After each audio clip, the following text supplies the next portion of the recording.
Bonjour à tous et bienvenue sur la chaîne Hélios Guidance, Scorpion, solaire, ascendant ou lunaire. Je vous propose d'aller regarder ce que vous réserve 2024. En ce qui concerne Hélios Guidance, la petite nouveauté de l'année, c'est la guidance audio de la roue astrologique pour l'année à venir ou le mois à venir, c'est au choix. Je vous laisse découvrir ça sur mon site heliosguidance.com avec toutes les autres possibilités de réponse à vos questions ainsi que toutes les possibilités de formation que je vous propose. En attendant, on va regarder tout de suite ce que vous réserve cette nouvelle année 2024, les scorpions. Allez, c'est parti avec une coupe qui va nous donner la tendance de l'année. Scorpion, année 2024. Hop. La force et le soleil. Alors, avec ces deux cartes, on va avoir une meilleure maîtrise de soi. On devrait pouvoir reprendre le dessus sur des situations, une énergie assez intense parce que force et soleil, normalement, vous devriez vraiment avoir toute votre puissance. Donc, les scorpions, une année de belles réussites également puisque le soleil vous promet des succès, des réussites, une belle entente avec vos proches ou avec la personne de votre cœur. On a de beaux échanges, de la complicité, on a de la visibilité sur les choses. Donc cette coupe vous promet une année assez remarquable. On va regarder tout de suite dans le tirage général ce qui ressort. Allez, c'est parti. Donc on va aller voir ce qui va dominer l'année 2024 pour vous les scorpions.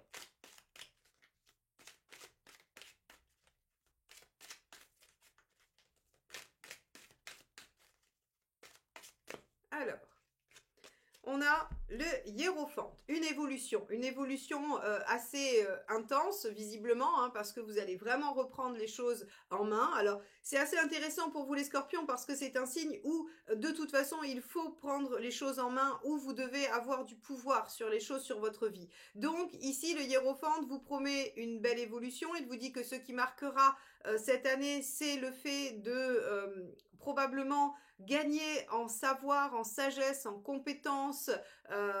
Vous devriez aussi avoir des ouvertures spirituelles un peu plus profondes, encore un peu plus grandes. Le hiérophante est quand même une très très belle carte de progrès. Bon, on va aller voir ce que vous devez laisser derrière vous en 2024.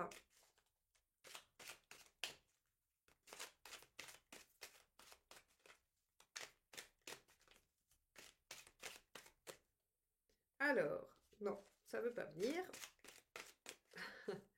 On va regarder ça. Allez, hop, ah, celle-ci, voilà. Le 4 de coupe, vous devez laisser derrière vous tout ce qui vous ennuie, tout ce qui n'est pas parfait. Alors ça peut paraître étrange de dire ça, parce que finalement, qu'est-ce qui est parfait? Probablement rien sur cette planète. Pour autant, ici, on vous dit, il ne faut pas rester dans l'insatisfaction. Si quelque chose ne vous convient pas, ne vous plaît pas, eh bien, il va falloir probablement faire quelque chose. On va voir quoi, mais en tout cas, il ne va pas falloir garder, en fait, quelque chose qui bloque. Il ne faut pas non plus focaliser sur que ce qui ne va pas. Hein. Ça peut être aussi un autre aspect du 4 de coupe, c'est-à-dire que si vous voulez progresser, avancer, il faudra peut-être vous focaliser sur ce qui fonctionne, sur ce qui avance et laisser derrière vous ce qui finalement est soit partiel, soit insatisfaisant, soit voilà, qui vous convient pas. On va regarder tout de suite ce que vous pouvez espérer en 2024, hein, ce à quoi vous pouvez vous attendre.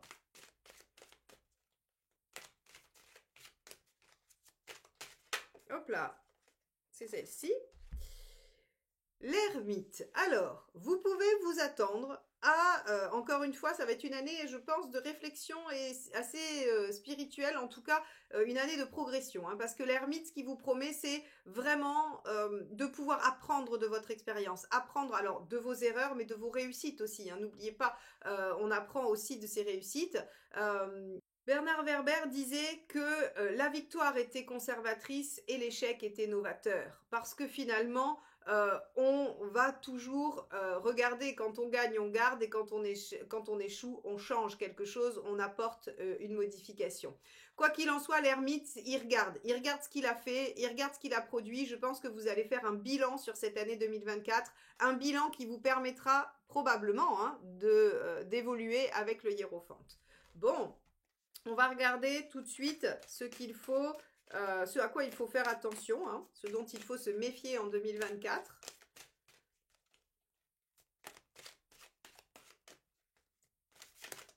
Hop, celle-ci qui ne veut pas rentrer. Le 10 de denier, la stabilité. Et oui, le 10 de denier, c'est ce qui est ancré, c'est ce qui est posé. Alors, c'est sûr que c'est ce qui fait sécurité, ça, aucun doute là-dessus. Mais par contre, c'est assez figé. Le 10 de denier, c'est construit, c'est tellement construit que d'ailleurs, si on devait changer quelque chose, c'est compliqué. Hein. Imaginez votre tour. Alors, je sais pas si vous connaissez les caplas, hein, ou voilà, les trucs où on monte comme ça. Bah, si vous enlevez du bas, et ben ça va s'effondrer. Et avec le 10 de denier, c'est vraiment cette impression qu'on a, c'est-à-dire que ce qui va pas être aidant, c'est qu'en fait, il y a tellement de choses qui ont été construites, il y a déjà tellement de choses qui ont été mises en place que finalement, le changement paraît difficile à mettre en œuvre, ou en tout cas, même si vous arrivez à la conclusion qu'il faut changer quelque chose, eh bien, il se pourrait que vous hésitiez à le faire. Ok, bon, c'est légitime. En même temps, les changements sont jamais trop faciles à faire, même si c'est le sport national des scorpions, de changer. Il se peut que vous ayez quelques craintes quant à ce que ça va détruire ou déstabiliser. On va aller voir ce qui va vous aider.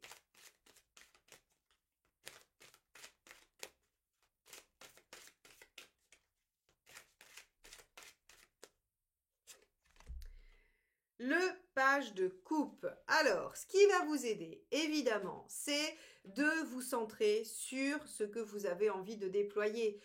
Posez-vous la question de ce que vous voulez avoir à devenir dans votre vie sur le plan de l'épanouissement. Hein. C'est de la coupe, donc on est sur être heureux, être dans l'harmonie, avoir un bel entourage affectif.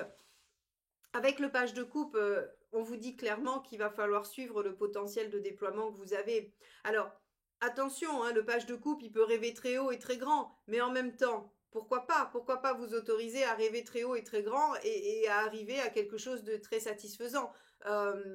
Pour moi, ici, en fait, si vous voulez, on vous dit très clairement que c'est une année où il va falloir quand même se pencher sérieusement sur les choses, qu'il y a des choses qui vont bien et des choses qui vont mal, que vous allez devoir réfléchir à comment, sans écrouler tout ce qui a été construit, hein, très clairement, comment vous allez réussir à déployer quand même du potentiel de bonheur, de bien-être, de joie et de réussite. Bon, on a quand même, vous voyez, hein, le soleil et la force en coupe qui sont des cartes qui vous indiquent que vous allez réussir à prendre le dessus, que vous allez réussir hein, à réaliser tout ça et qu'on arrive à un bel aboutissement. Donc on va aller regarder mois par mois ce que ça vous dit, les scorpions, mais c'est une année d'évolution quoi qu'il arrive.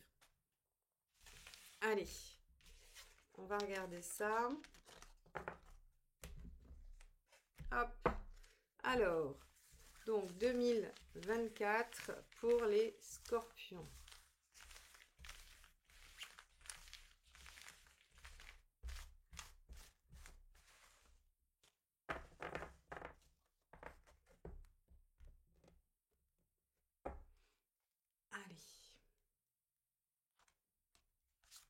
Janvier, février, mars, avril, mai, juin, juillet, août, septembre, octobre, novembre et décembre.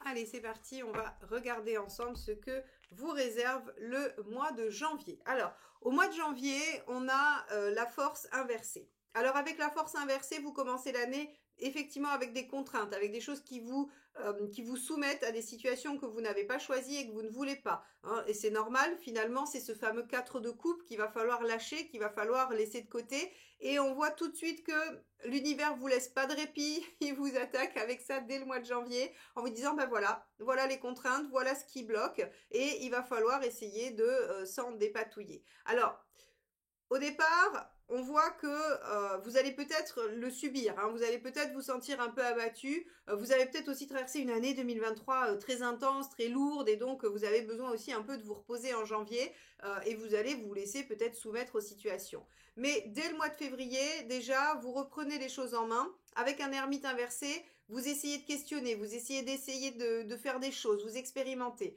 Hein, l'ermite inversé, il est sollicité, il sollicite, il reste pas du tout dans sa caverne. Donc on n'est pas dans cette posture de réflexion hein, qu'on avait sur le tirage général. C'est pas en début d'année. En début d'année, vous essayez de vous dépatouiller de ce qui vous arrive. Vous essayez probablement de trouver des solutions. Et vous le faites en vous confrontant à la réalité et aux autres. Alors, ce qui est intéressant, c'est qu'en mars, on vous donne des opportunités. Les choses devraient évoluer, avancer positivement. Vous devriez voir les choses qui étaient bloquées en janvier reprendre leur mouvement, reprendre leur course, ou alors de nouvelles opportunités pour ouvrir de nouvelles choses. Quoi qu'il en soit, la roue est une carte dynamique qui amène mouvement, dynamisme, réalisation aussi. Hein, c'est-à-dire qu'on est en route, on va vers la réussite, vers les possibilités. Ok. Mois d'avril. Le mois d'avril, on a le pape. Ça veut dire que là, on a de l'évolution. Hein. Rappelez-vous, on avait ce fameux hiérophante, c'était la dominante de l'année. Eh bien, dès le mois d'avril, il y a des choses qui évoluent, il y a des choses qui sont positives. Vous obtenez des validations, des autorisations, vous êtes soutenu, vous êtes encouragé. Avec le pape, vous gagnez en savoir, en sagesse. On est sur encore une belle évolution. Donc, vous voyez, la course qui a repris en mars est vraiment, j'allais dire, est continue et évolutive encore sur avril. Mais là, on change les choses radicalement. On peut imaginer que l'opportunité que vous avez saisie et qui vous amène à évoluer, eh bien, vous dise que vous êtes obligé de faire des changements, évidemment. Donc avec l'arcane 13, eh bien, quelque chose s'arrête, quelque chose se termine, on change quelque chose, on transforme une situation, un comportement, une relation, peu importe, une activité. Vous êtes dans le changement sur le mois de mai. Et alors ce changement, bah, il va amener sur le mois de juin de la déstabilisation, forcément. Quand on a un arcane 13, on a forcément de la remise en question, de la déstabilisation de ce qui était établi. Alors c'est ce que vous craignez hein, avec ce 10 de denier, vous vous rappelez dans le tirage général, vous aviez peut-être peur que ce qui était établi soit bouleversé, modifié. Alors oui, ça va être mis en question, évidemment, tout changement surtout avec l'arcane 13, c'est un changement radical, c'est-à-dire que vous faites pas les choses à moitié, mais en même temps c'est scorpionesque. Hein. Les scorpions ne font jamais les choses à moitié. Donc, bah, forcément, ça crée du déséquilibre et ça va vous soucier quand même encore un petit peu, puisqu'on voit qu'au mois de juillet, eh ben, vous êtes inquiet ou inquiète, hein. Vous êtes soucieux, vous vous demandez si vous avez bien fait, si tous ces changements finalement ils sont positifs pour vous. Alors oui, je pense qu'ils sont positifs pour vous puisque on avait le soleil et la force en coupe, hein. Donc ça veut dire que on a quand même on a un chemin d'accès à de l'épanouissement, à du mieux-être, à du plaisir. Donc, même si vous traversez des doutes, ce qui semble assez légitime hein, quand on change des choses et qu'on modifie ce qui est établi, forcément on vit des doutes, sinon c'est un peu, sinon on est bélier peut-être, les béliers ne doutent jamais, hein, ils foncent, ils vont tout droit, ils font et puis ils réfléchissent après, alors que le scorpion est en constante analyse, c'est-à-dire que ok j'ai posé cette action, il y a un côté très déterminé, très jusqu'au boutiste hein, dans le scorpion, mais aussi très intellectuel et réflexif, aussi bien qu'intuitif, hein, mais en tout cas il y a l'action est vraiment entrecoupée de réflexion, de doute et de remise en question. Bon, donc on voit que, ok, c'est pas génial pour vous sur cette période. Surtout que en août, encore une fois, vous vous sentez limité, vous vous sentez frustré, vous vous sentez contraint. Alors, le diable inversé est sorti pour pas mal de personnes et aussi sur la période d'été. Alors, on verra ce qui se passe au point de vue général sur l'été, mais là, j'ai déjà réalisé pas mal de signes, hein, donc on a des frustrations, des limitations sur les mois d'été. À voir. Peut-être que c'est quelque chose qui est pas dépendant de vous et de votre situation, qui est aussi inhérent à peut-être des situations globales, voilà, au niveau du pays ou mondial. Quoi qu'il en soit, le mois d'août, un peu de frustration, les choses se passent pas comme prévu, mais moi, ce que j'aime bien dans le diable inversé, c'est sa leçon spirituelle qui dit qu'on revient à l'essentiel. En fait, parce qu'il frustre, parce qu'il ne donne pas tout ce qui est superficiel, eh bien, en fait, il vous oblige à vous recentrer sur le minimum, et le minimum, c'est souvent l'essentiel.